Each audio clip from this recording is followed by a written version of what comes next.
A mysterious apocalyptic virus strikes. It kills you in your sleep the moment you close your eyes. Fortunately, Morrow works the night shift as a security guard. He hadn't fallen asleep when the virus began spreading, but when he arrived at his friend's party after his shift, he discovered with horror that all his sleeping friends were dead. He rushed his friends to the hospital, only to find it filled with people who had fallen into a death-like sleep. The nurse explained that tonight's patient influx had left them severely understaffed. Like other family members, they could only wait in the lounge. But soon, Morrow noticed something was terribly wrong. A family member waiting nearby, overcome by exhaustion, fell asleep and died foaming at the mouth. They rushed to alert the nurse, who instantly sensed something dreadful. Turning around, she saw the sleeping head nurse had also stopped breathing. They tried calling the police, but no one answered, so they drove to the police station to report it. But when they stepped onto the street, they discovered it was rush hour, yet the streets were completely deserted. Ella fired a shot into the street, but again, no one responded. Only then did they realize that anyone who fell asleep would die instantly. They had only survived because they were working the night shift. Morrow rushed to his girlfriend's house. Fortunately, Lena was still awake. It turned out Lena had been suffering from severe insomnia lately,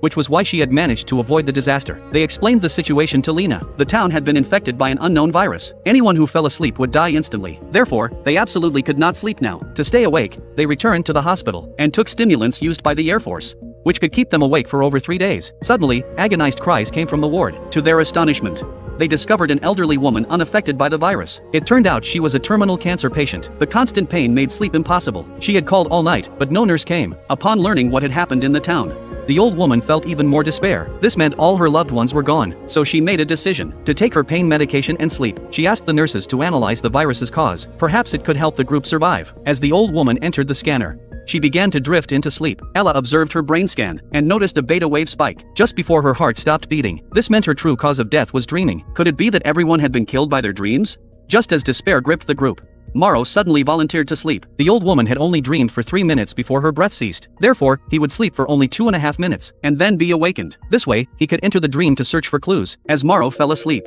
he soon awoke from the dream. Strangely, he found himself in a barren grassland, with an iron chain bound to his foot. No matter how he struggled, he couldn't break free. He could clearly hear his companions calling out to him, yet the chain seemed to sever his connection to the outside world. It prevented him from waking up. Morrow shouted for a day and night, until a vehicle finally arrived, carrying his long-deceased mother. She brought him a cup of coffee, telling him it would restore his consciousness. But just then, a strangely dressed old man appeared. With a gentle tug of his hands, his mother vanished back into the vehicle. The stranger revealed the cure for the virus was hidden on an island called Aristella. Then he stepped back and disappeared. At that moment, Morrow was awakened by his companions. The dreamlike day and night had only lasted 2 minutes in reality. Morrow told his companions about the island of Aristella, but it lay thousands of kilometers away. Then Mike, the pilot, had a bold idea. They could try flying there. So everyone hurriedly gathered stimulants and headed to the airport. Mike found a private plane, though he'd never flown this model before. He soon managed a smooth takeoff. The flight proved tediously